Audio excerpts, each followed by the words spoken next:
자, 지금부터 2020년 경찰 2차 문제, 형법 문제 해설 강의를 진행하도록 하겠습니다. 문제는 많이 어려웠습니다. 문제는 많이 어려웠고, 그 이유가 이론 지문이 좀 많이 나왔다는 거죠. 이론 지문이 좀 나왔고, 과거에는요, 이론이 나왔다고 했을 때에도 우리 객관식 문제잖아요. 1번, 2번, 3번, 4번. 1번이 이론이고, 2번이 판례고, 3번도 판례고, 4번도 판례면 근데 우리가 판례 중심으로 공부를 했기 때문에 이 판례가 전부 다 우리가 알고 있어요. 다 맞는 지문이라고 하면 당연히 정답은 1번이 되죠. 이론 공부를 안 했다 하더라도 문제를 이렇게 냈었어요. 그런데 지금 2차 문제는 어떻게 출제를 했는가 하면 1번이 이론이고 2번이 판례고 3번이 판례고 4번이 이론이에요. 그런데 이게 만만치가 않아요. 여기서는 답이 나와 있잖아요. 그러니까 이 세 가지 지문이 확실하기 때문에 정답은 그래서 1번으로 간다. 그런데 1번도 물음표고 4번도 물음표예요. 아니면 3번이 물음표든지. 그래서 헷갈리게 하는 지문이 꼭 2개 이상은 나와요. 그래서 문제가 어려워졌다는 거예요. 또 지금은 그 다음 문제를 보겠지만 이걸 박스로 내버려요. 이렇게 박스로 내어서 1개, 2개, 3개, 4개 이렇게 내요. 그러니까 이론 공부를 안 했다면 이론 지문이 박스에 지문에 들어와 있기 때문에 이론 공부를 안 했었다면 이 문제는 틀리게 되는 거예요. 그래서 이 자체가 문제가 어려워졌어요. 그리고 판례 같은 경우도 최신 판례는 아니지만 과거에 있는 판례이지만 어디 구석구석에 짬박혀 있는 지금까지 보지 못한 판례가 한두 개씩 나왔어요. 그렇게 출제하는 것이 대학 교수들이에요. 대학 교수들. 이 대학 교수가 출제를 들어간 지가 벌써 2년 됐어요. 과거에는요. 대학 교수가 출제를 하기 전에 현직 분들이 출제를 했어요. 현직 분들이 출제를 한 것과 이 대학 교수가 출제를 하는 것이 어떻게 다른가? 현직 분들은 현직에서 근무하시는 분들이에요. 근무하다가 와서 출제를 해야 돼요. 학문적 지식이 대학 교수보다는 그래도 좀 떨어지잖아요. 그래서 이론보다는 판례 중심으로 낼 수밖에 없었고 설령 이론을 낸다 할지라도 기출지문에서 베껴서 냈으면 됐었다는 거예요. 그러니까 새로운 지문이 나올 수가 없는 거죠. 기출지문에서 나오는 것이기 때문에. 이론 같은 경우는. 그런데 대학 교수는 어때요? 대학 교수는 학문적 깊이가 있어요. 학문적 깊이가 있고 현직적 요소를 좀 감안한다 할지라도 자기가 배운 것이 있기 때문에 이론을 안 내야 안 낼 수가 없단 말이죠. 그래서 이론이 2차 시험 문제만 하더라도 이론 지문이 10개 이상이 나왔어요. 10개 이상이. 근데 그 이론이 이렇게 딸랑 하나 들어가 있는 것이 아니라 어떤 경우는 2개, 3개가 들어가 있단 말이에요. 그래서 어려워진 거예요. 좀 감안할 것은 내후년부터 형법 문제가 필수 과목이 되어버립니다. 내년부터는 모든 학원에서 형사법 강의가 이루어집니다. 40문제가 됩니다. 당연히 형법 문제가 어려워질 수밖에 없죠. 그러면 당연히 그 40문제를 판례로만 깔 수는 없잖아요. 이론 문제가 선언 문제는 반드시 들어갈 수밖에 없는 것인데 그 이론도 좀 대비를 해 두셔야만 된다. 근데 그 이론 자체가 아주 어렵게 내진 않아요. 그러니까 기본 강의 때 배우는 그 지식만 갖고도 충분합니다. 근데 그걸 공부했던 사람은 맞히는 것이고요. 공부하지 못한 사람은 안 한 사람은 못 맞히는 거예요. 이번 시험도 마찬가지입니다. 이론이 나왔다 할지라도 이론 공부를 대비해서 공부를 해 두셨다면 그 문제는 맞히는 것이지만 이 이론 자체를 공부를 안 했다고 한다면 못 맞히는 거죠. 이런 분들은 7, 80점 맞기도 힘든 거예요. 걱정할 필요 없어요.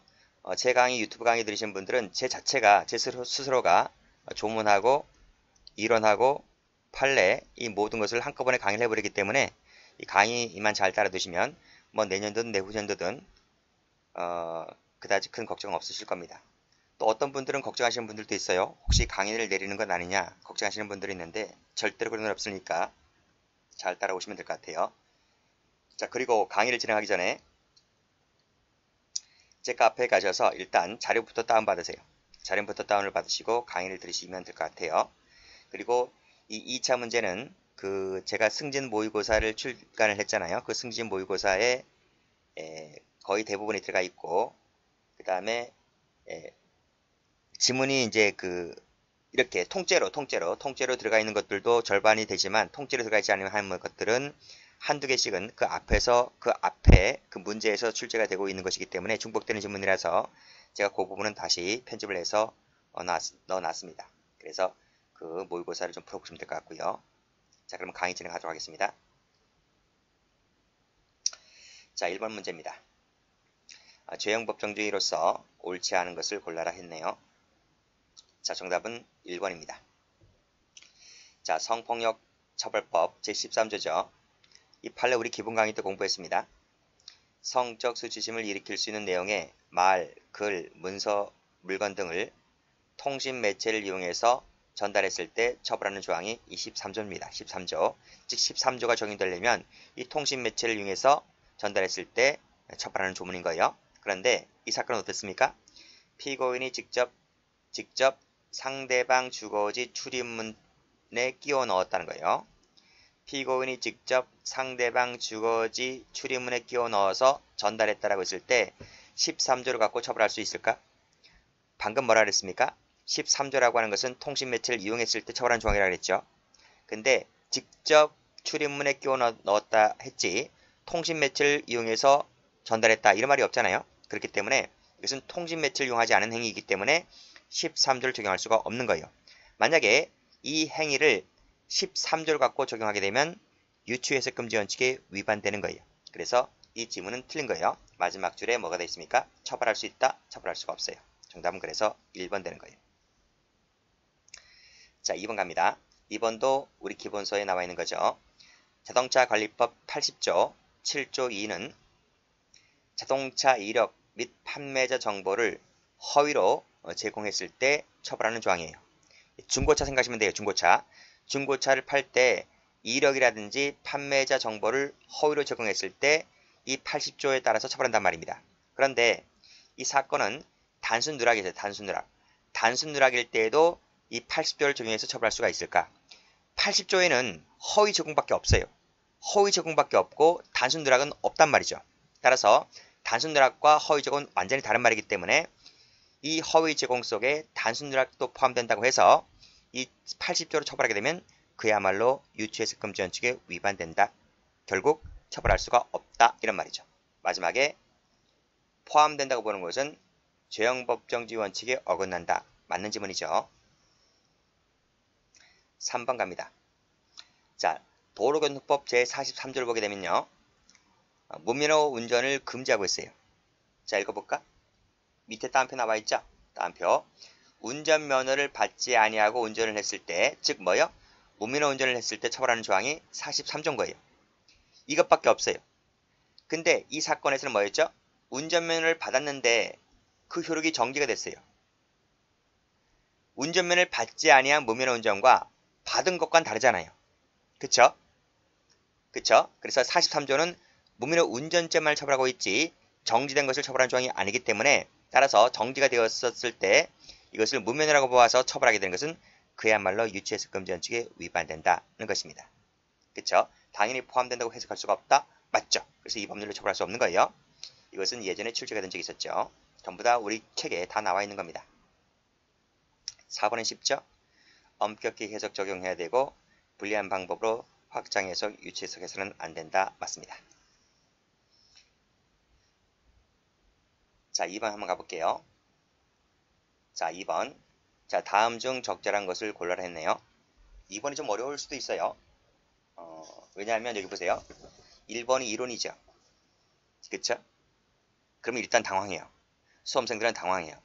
이론이네? 2번 판례죠. 근데 판례가 많이 본 판례가 아니에요. 이 판례는 형법 시험에 처음 나오는 판례예요. 그러니까 당황한단 말이죠. 3번 지문 가보니까 이론이에요. 결과반같이 본 것도 같은데 공부 안 했어요. 큰일 났죠. 4번은 판례인데 이것도 봤나 안 봤나 긴가민가 해요. 그래서 이건 찍는 거예요. 그래서 문제가 어려진다니까요. 자, 한번 볼게요. 자, 촉탁 승낙살인죄는 피해자 승낙을 배제하는 효과를 그 내용을 하고 있기 때문에 본 죄에 있어서 위법성 조각은 불가능하다. 위법성 조각, 피해자가 승낙을 할 때 위법성 조각은 불가능하다. 이 질문이 맞나요? 가능하죠. 가능해요. 그거 있죠. 왜, 뭐냐면, 정당행위에 의해서 가능해요. 그 판례가 밑에 나와 있어요. 밑에 2번 판례가 그 판례인데, 이 판례 말고서도 우리 소극적 안락사라든지, 뭐 간접적 안락사라든지, 즉, 현대의학상 치료가 불가능한 상태에 있는 환자들 있잖아요. 그쵸? 치료비도 엄청나게 많이 나오고, 그쵸? 등등 해서, 보호자라든지 본인이라든지 직접 의사에게 부탁하죠. 주게 달라고. 그쵸? 치료하지 말고 주게 달라고 진지한 부탁을 했을 때 의사가 적극적 안락사가 아니고, 즉 약품을 주입해서 죽이는 적극적 안락사가 아니라 소극적 안락사라든지 간접적 안락사 등을 통해서 행해졌을 때 그것은 사회상규에 위배되지 않는 행위로서 정당행위로서 위법성이 조각될 수 있다는 거예요. 그런 취지의 판례가 밑에 나와 있는 거예요. 그래서 일단 1번은 위법성 조각은 불가능이다. 이건 틀린 거예요. 이건 판례가 아니고 밑에 나와 있듯이 판례는 아니지만 이것이 가능하다는 거예요. 자, 그럼 2번 한번 볼게요. 자, 무수혈, 수혈 받지 않는 겁니다. 인공 고관절, 관절 수술 받아야 돼요. 환자가 관절 수술을 받는데 수혈을 받지 않는다는 조건 하에 이 수술을 받게 되는 거예요. 위험성을 충분히 설명받았는데 진지한 의사 결정에 따른 수혈 거부 의사가 존재했다. 즉 수혈 거부 의사가 존재해서 수혈 받지 않는다는 조건 하에 수술을 하겠다. 수술 받겠다는 동의 아래 수술을 진행했어요. 수술을 진행했단 말이죠. 근데 수술하다 보니까 생명의 위험이 발생할 수 있는 응급 상황이 발생했어요. 이 두 가지가 충돌하는 거예요.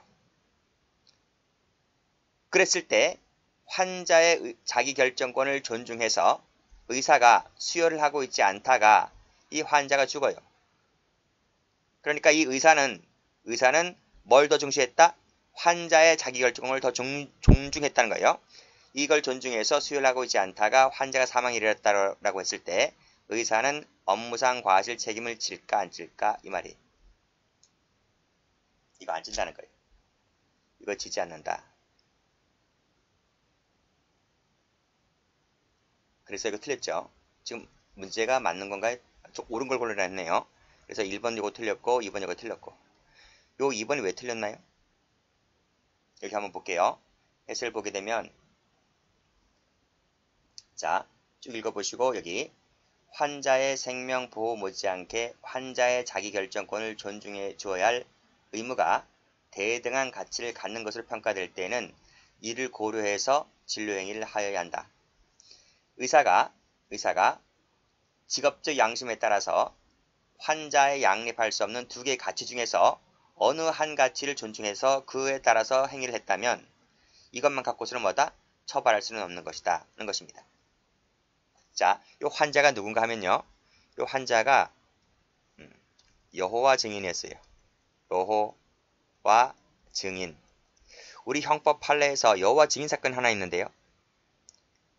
어디에 나오지? 저 강론책감이 유기죄 할 때 나오죠. 그 딸 아이 수혈 받는데 부모님이 엄마가 반대하잖아요. 수혈 못 받게 하잖아요. 애가 죽었잖아요. 그때 엄마에게 유기치사죄를 인정했잖아요. 그쵸? 자, 요 여호와 증인이었는데 여호와 증인 그 신도들 있잖아요. 신도들. 이 여호와 증인 신도들 같은 경우는 그 다른 사람의 피를 받지 않아야 한다는 교리가 생명보다 소중하다는 신념을 가지고 있대요. 그게 역사적으로 인정되어 왔대요.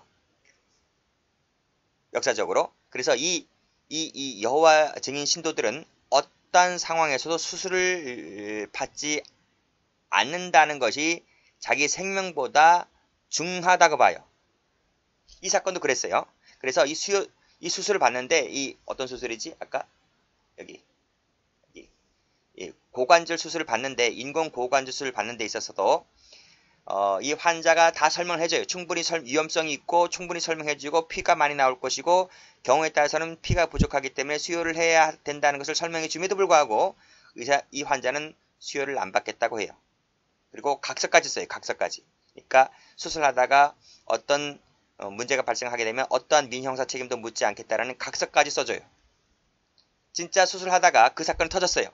그래서 이 의사가 수술을 중지하고 밖에 나가서 보호자, 가족들에게 이 상황 얘기하면서 수술을 너무 급하다, 상황이 급하다, 환자의 생명을 살려야 되겠는데, 피를 받아야 되겠는데, 어떻게 되겠느냐, 이런 거. 근데 이 가족들이 이걸 알잖아요. 이런 상황들을 알잖아요.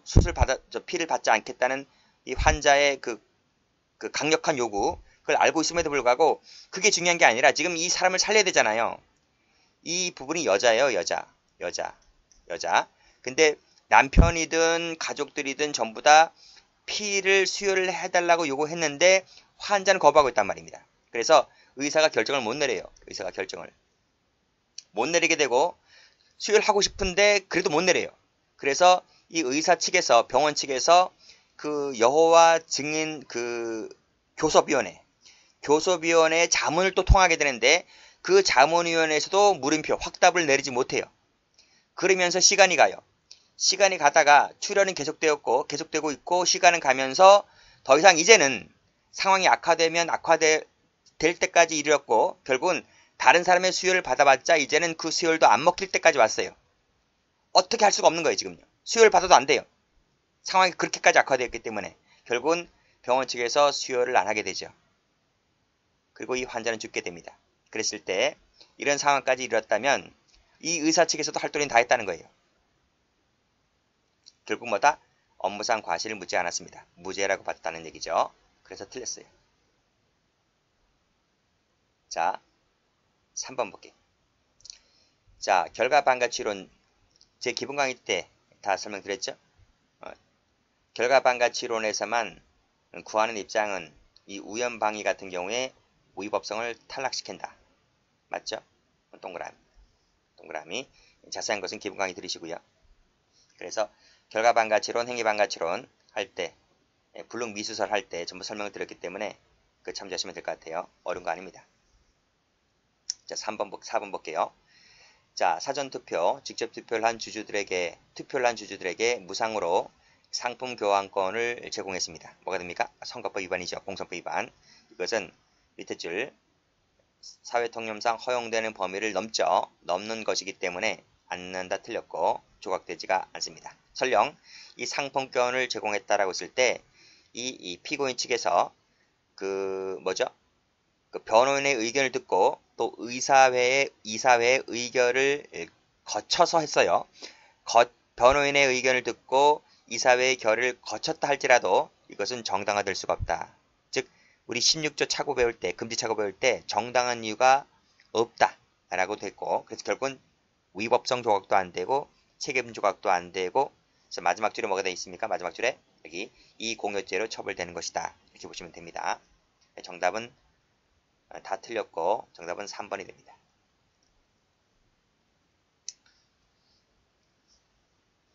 자, 다음 문제 3번 가볼게요. 자, 과실범에 대한 설명으로서 옳지 않은 것을 골라라. 이건 쉽죠. 1번 8은 많이 봤죠. 그래서 만취된 피해자를 촛불이 켜져 있는 방 안에 혼자 눕혀놓고 촛불을 끄지 않고 나왔다. 화재가 발생해서 피해자 사망했다라고 했을 때 그 학생들에게는 과실 책임을 인정한다. 그쵸? 결과 예견 의무, 결과 회피 의무가 있음에도 불구하고 그냥 두고 나왔기 때문에 과실 책임이 인정된다는 것입니다. 그쵸? 기본 강의 때 다 배웠던 것입니다. 답은 1번. 틀렸네요. 2번도 봤죠? 육교 사건, 신뢰의 원칙 할 때 배웠습니다. 그래서 뛰어들 거동이나 기색을 보이지 않는 한 일반적으로 차도로 뛰어들어 오리라고는 쉽게 예견하기 어렵다. 그걸 신뢰했다는 겁니다. 근데 그래서 차를 운전해서 갔는데 갑자기 뛰어들어오더라는 거예요. 그래서 사고 발생했다라고 했을 때 과실 책임을 묻지 않겠다는 것입니다. 3번 쭉 읽다 보시면 자, 보호자에게 설명을 하지 아니한 채 수술을 실시했다 그랬어요. 이 자체가 뭐가 됩니까? 과실이 있는 거죠. 과실. 그래서 과실로 인한 형사 책임을 지어야 한다. 그리고 이 과실 책임을 지우기 위해서는 상당 인과관계가 존재를 해야 된다. 왜요? 과실범은 결과범이기 때문에 그래요. 결과범이기 때문에 인과관계, 이걸 묻죠. 그쵸? 맞는 말이고. 그 다음 보세요. 1번 판례, 2번 판례, 3번 판례, 4번 이론이죠. 근데 우리가 1번 판례는 확실히 알아요. 확실히 알기 때문에 답은 1번 체크하시면 돼요. 그래서 이 3번 문제는 어려운 게 아니에요. 자, 4번 설명하겠습니다. 과실범의 불법은 객관적 주의 의무 위반을 통한 행위 반가치, 그 다음 결과 발생을 통한 결과 반가치에서 찾을 수가 있다. 이 플러스라는 거죠. 플러스. 과실범이 되려면 행위 반가치, 결과 반가치 모두 있어야 된다는 것입니다. 맞죠? 고의범도 마찬가지입니다. 자, A가 있죠. B가 있어요. 칼을 들고, 즉 살인죄의 고의로 살인죄의 고의를 갖고 칼을 들어서 찔러 죽였다. 사망을 했다는 거죠. 그랬을 때 A는 무슨 죄가 됩니까? 살인죄가 되잖아요. 여기서 결과반가치, 행위반가치가 뭔 거예요? 자, B가 죽었죠. 사망했죠. 이 결과잖아요. 결과. 이 결과가 우리가 옹호하는 사회 질서 가치에 반해요? 부합해요? 반하죠. 그래서 반가치가 되는 거예요. 반가치. 반가치. 가치에 반한다. 결과가 가치에 반한다. 자, A가 가만히 있는 사람을 찔러 죽이면 돼야 안 돼요? 이런 생각을 가지면 안 되잖아요. 이런 살인 고의 이런 고의를 가지면 안 되잖아요. 그쵸? 이걸 뭐라 그래? 의도 반가치. 이 의도가 우리가 옹호하는 가치에 반한다. 반한다. 근데 이 의도를 통해서 행위가 나오는 거잖아. 의도를 통해서 행위가. 죽이겠다는 생각을 가지고 칼을 드는 거잖아요. 그래서 의도 반가치가 원래는 의도 반가치를 써줘야 돼요. 그러면 너무나 심정 반가치를 후릴 염려가 있기 때문에 우리 학자들은 이것을 의도 반가치라 부르지 않고 이것을 행위 반가치라 불러요. 행위 반가치. 왜? 이 의도의 행위가 나오는 것이기 때문에. 그래서 살인죄의 고의범이 되려면 행위 반가치 플러스 결과 반가치가 이루어졌을 때 살인죄로 처벌할 수 있는 거예요. 무슨 말인지 알겠죠? 이 과실도 마찬가지예요. 과실도 행위 반가치 플러스 결과 반가치가 있을 때 과실범 처벌할 수 있는 거예요. 과실범은 이 고의를 과실로 바꾸면 되는 거예요. 즉 살인 고의가 아니라 부주의다. 부주의로 칼을 휘두르다가 B가 칼 맞추고 죽은 거잖아요. 그랬을 때 이 부주의라는 과실적 요소, 그쵸? 이것이 이러한 행위 반가치, 결과 반가치가 합쳐졌을 때 과실범이 되어서 처벌 조항이 있으면 과실범 처벌이고요. 처벌 조항이 없으면 불가벌이 되는 거예요. 이해되시겠죠? 그래서 과실범의 불법은 행위 반가치 플러스 결과 반가치에 있는 것이다. 오늘날은 뭐다? 이중적 지설이기 때문에 그래요. 맞는 질문입니다. 정답은 쉽게 나왔어요. 정답은 4번인데 혹시라도 2번, 3번, 4번이 나온다고 하면 맞히시면 돼요. 자, 됐고. 그 다음에 4번 가볼까요? 자, 다음 설명 중 옳지 않은 것을 골라라. 봐보세요. 여기도 학설이죠. 학설. 법효과 제한적 책임설. 그쵸? 제 강의 들으신 분들은 다 공부한 적 있죠? 근데 가만히 보니까 강도로 오인했다는 것은 뭐예요? 오상방해예요? 우연방해예요? 오상방해잖아요. 오상방해 사례. 그쵸? 그때 학설들 여러 개 나와 있죠? 그때 법효과 제한적 책임설이 다수설이라고 배웠잖아요. 그쵸? 우리 학설들 여러 가지가 있는데 엄격 책임설만 고의범 처벌하고 나머지 학설들은 과실범 처벌했어요. 그래서 이것도 과실범 처벌되는 거예요. 과실범 처벌. 과실범으로 처리한다. 근데 가만히 읽어보니까 폭행하였는데 강도로 오인한 과실이 회피 가능했다는 거죠. 폭행했죠. 폭행죄 고의로 때렸다는 거예요. 그랬을 때 과실범이 처벌하니까 과실폭행이 되는 거예요. 과실폭행. 그런데 우리 형법에서는 과실폭행을 처벌하는 규정이 없습니다. 그래서 불가벌이 됩니다. 그래서 무죄가 된다. 맞는 지문이죠. 공부를 안 하면 이건 건너뛰는 거예요. 그래서 다른 지문에서 정답이 나올 수 있는가를 찾아보셔야 되는 거예요. 자, 2번 가볼게요. 엄청난 체력의 힘의 소유자인 체육선생이 이런 팔 없는데? 그쵸? 만 16세 여학생 갑의 손목을 잡고 휘둘러 갑의 손으로 옆에 있던 을에게 상해를 입혔다고 했을 때 갑의 상해 행위는 형법 12조 강요전 행위에 의해서 책임이 조각된다. 이 판례 아니죠? 이론이죠. 이론.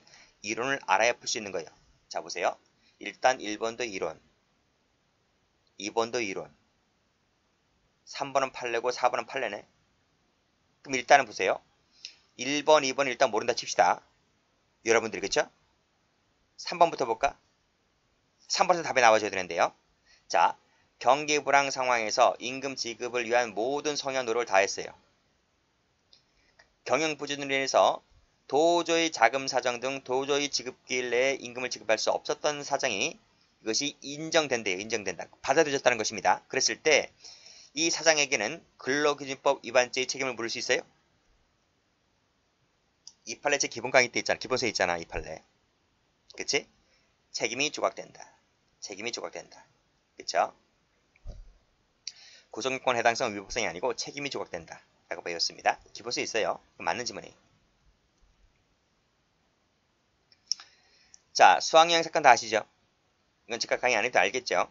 그래서 그 중에 한 사람이 미성년자였을 때 일일이 확인을 요구하는 것은 무슨 적법행위에 대한 기대 가능성이 없기 때문에 체감이 조각된다. 이것도 맞는 지문이네. 그럼 일단 보세요. 일단 지금 문제가 틀린 문제를 골라라 했잖아요. 그럼 일단 3번, 4번 아니에요. 3번, 4번은 아니고 1번 아니면 2번이라는 얘기인데 이 둘 중에 하나이라는 얘기인데 이게 뭘 것 같아요? 공부를 안 하면 틀리는 거예요.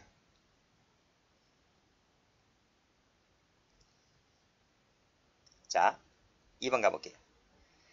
엄청난 체력과 힘의 소유자라 그랬어요. 체육 선생이. 16살짜리 여학생이 무슨 힘이 있겠어요. 그쵸? 그래서 손목을 잡고 휘둘러서 갑의 손으로 옆에 있던 학생의 상해를 입혔다. 어서 많이 봤는데 제 기본 강의 들으신 분 알죠? 기본 강의를 들었을 때 이렇게 들었잖아요. 여기 절벽이 있다. 이렇게. 여기 바다가 있다. 여기 바위가 있고 여기 A가 있고 B가 있고 C가 있는데 A가 C를 죽이려 그래. A가 C를 죽이려 그래. 근데 옆에 보니까 친구 B가 있어. 다 친구야. A, B, C 다 친구야. 그쵸? 그래서 A가 C를 죽이겠다는 C에 대한 살인 고의를 갖고 직접 C를 밀어버리는 것이 아니라 B를 밀어버려요. B를 밀어버리니까 그 충격에 의해서 C가 밀림을 당해서 C가 떨어져서 C가 여기서 죽어버려요. 사망했다. 이런 말이에요. 그랬을 때 요 B 죄책이 뭐죠? B가 바로 뭐예요? 절대적 폭력화 행위다. 절대적 폭력이다. 절대적 폭력. 이것은 행위로 봐야 안 봐요? 그건 행위로 보질 않아요. 행위론 설명할 때 제가 기본 강의 행위론 할 때 설명을 했어요. 그건 행위로 보지 않는다. B는 무죄가 되죠. 무죄. 자, 이것도 마찬가지죠. 절대적 폭력화 행위죠. 절대적 폭력화 행위일 때 여기 요 16세 여학생 갑의 행위는 형법 제12조에 따라서 책임이 조각되는 것이 아니라 뭐다? 애당초 행위라고 보지 않기 때문에, 즉 절대적 폭력화 행위라서 행위라고 보지 않기 때문에 애당초 구속요건은 아닙니다. 애당초 구속요건에 들어오지 않아요. 구속요건에 들어오지 않고 처음부터 그냥 무죄야. 책임 조각이 아니고. 설명해놨죠? 설명. 여기. 처음부터 상해죄 요건에 해당하지 않기 때문에 그래서 무효죄다. 왜? 절대적 폭력화의 행위였기 때문에. 받으시고. 그래서 이것처럼 이렇게 요즘에는 이렇게 학설 하나 내고 그 다음에 이론 하나 내고 그 다음에 판례 깔아버리고 좀 대비를 해 두셔야 되고요. 변화된 시험 문제에 빨리 적응하셔야 돼요. 걱정할 필요 없다 했습니다. 기본 강의 때 다 설명드리기 때문에 기본 강의만 몇 번 계속해서 반복하셔야 해요. 자, 됐어요. 그 다음에 문제 5번 가볼게요. 자, 이거 보세요. 착오 문제네요. 착오의 처리에 대한 설명 중에서 옳지 않은 것을 골라라. 봐요. 이거 이론이죠. 이거 이론이죠. 이거 이론이네. 이것도 이론이잖아요. 근데 사지선당이 아니에요. 한 개, 두 개, 세 개. 뭐 찍어야지 뭐. 이건 틀린 거 아니야? 이건 틀린 거 아니야? 그래서 이번 시험 문제가 어려웠다는 거예요. 볼게요. 자, 행위자가 제1행위에 의해서 이미 의도된 결과가 발생했다고 믿었는데 실제로는 제2행위에서 결과가 발생했어요. 이건 무슨 사건이지? 제 기본 강의 들으신 분들 잘 곰곰이 생각해 보세요. 뭐야 이게? 개괄적 고의, 개괄적 고의 사례죠. 맞잖아. 그 친구놈 새끼가 자기 와이프 뭐 저쩌저쩌 하니까 그 친구가 갑자기 술을 먹다가 꼭지가 돌아가지고 그 친구를 죽여버리잖아요. 그쵸? 근데 후려쳤는데 자기는 죽은 줄 알았는데 안 죽었어요. 그냥 실신했어. 처음에는 1행위에서는 뭐였다? 1행위를 할 때는 실신했다. 자기는 실신했다. 자기는 죽은 줄 알고 근처에 있는 개울가를 끌고 가요. 그래서 개울굴에 있는 땅을 파고 거기다 묻어버려서 파묻었는데 알고 봤더니 거기서 죽어버려. 거기서 질식사를 해버렸다. 그쵸? 그게 뭡니까? 개괄적 고의 사례. 그 사례예요. 그 사례. 그러니까 제1행위에서 이미 의도된 결과가 발생했다고 믿었는데 알고 보니까 안 죽었어요. 그래서 끌고 가서 거기서 땅을 파고 파묻어서 거기서 질식사를 했다라고 했을 때 이 사안이 그 사안 아닙니까? 그렇잖아요. 그랬을 때 지금 봐봐요. 자, 보시면 지금 다툼이 있을 때 판례 이해한다 했잖아요. 판례. 우리 판례는 무슨 견해를 따라요? 개괄적 고의를 할 때 우리 판례는 개괄적 고의설을 취했잖아요. 개괄적 고의설. 개괄적 고의설. 그에 따라서 살인죄, 일죄가 된다. 그쵸? 근데 가만히 보니까 두 번째 질문을 가보세요. 여기서 제1행위에 대한 미수와 제2행위에 대한 과실범의 경합범이다. 이런 학설이 있죠. 이 개괄적 고의 사례에서 학설이 몇 가지가 있죠. 즉 여기 나와 있는 개괄적 고의설, 그 다음에 객관적 귀속설, 뭐 계획실현설, 여기처럼 미수범설, 우리가 배우는 것 중, 제 책에 나와 있는 것 중에서는 학설이 총 4개, 4개가 나와요. 4개. 그랬을 때 이것은 뭐다? 요거는 미수범설 얘기야. 미수범설 설명인 거지. 우리 판례가 취하고 있는 개괄적 고의설을 취하고 있는 것이 아니기 때문에 이 질문은 틀린 거예요. 자, 2번 가보세요. 요건 뭐예요? 정당방위 상황이 존재하지 않음에도 불구하고 그 상황이 존재한다고 오인한 상태에서 행한 방위 행위. 이게 뭐지? 아니, 택배 기사를 강도로 잘못 안 거 아니야. 앞에서 설명드렸잖아, 이거. 앞에서 여기. 4번 아니야? 4번의 1번 문제. 강도로 오인하고 후려쳤다. 오상방위. 따라서 5번의 2번 지문은 뭘 설명하고 있는 거예요? 오상방위를 설명하고 있는 거예요. 거기서 뭘 배워요? 엄격 책임설 배우잖아. 엄격 책임설. 엄격 책임설 어떻게 풀어요? 고의범으로 풀잖아요. 그런데 이 엄격 고의설은 뭐다? 16조를 적용해. 16조를 적용한다. 그래서 밑에 나와 있지? 여기 16조를 직접 적용해요. 16조가 금지착오 조문. 이 금지착오는 어떻게 풉니까? 옆에 착오에 정당한 이유가 있다면 책임이 조각되고 정당한 이유가 없다면 고의범으로 처벌된다. 고의범으로. 그래서 이 고의범으로 처벌하는 유일한 학설이 바로 뭐다? 엄격 책임설이다. 이런 말이야. 엄격 책임설이다. 그런데 이 엄격 책임설에 따를 때는 이 고의가 이게 책임고의를 말해. 책임고의. 그러니까 이 16조 금지착오를 다뤘다는 부분은 적어도 위법성, 책임론 단계까지 나아가야지 이 금지착오를 다루잖아요. 그러니까 위법성 책임론까지 나아간다라는 말은 무조건 뭐다? 무조건 여기 구성요건적 고의는 인정된다는 전제하에 위법성 책임 단계로 나아가야지만 되는 거죠. 그렇기 때문에 이 학설은 뭐다? 100% 구성요건적 고의는 인정된다는 전제하에서 그 이론 출발점이 있는 거예요. 그래서 이 지문은 맞아요. 이 지문은 맞다. 이 구성요건적 고의는 언제나 인정된다는 이 지문은 맞다. 이런 말이에요. 근데 기존의 수험생들은 어떻게만 풀었습니까? 고의범으로만 푼다. 그랬죠. 근데 저도 거기까지만 강의를 했어요. 근데 여기서는 한 단계 더 나가서 이거는 언제나 인정된다. 근데 이것이 처음 나온 건 아니고 옛날에 사법시험에 한번 나왔던 지문인기도 같기도 해요. 어쨌든 경찰 수험생 당연히 어렵죠. 어렵다. 같은 가뜩이나 개수 문제 나왔기 때문에 더 어렵다는 거예요. 됐고, 그 다음에 디귿은 뭐지? 위법하지 않은 행위를 행위자가 위법한 것으로 오인했다. 이게 뭐예요?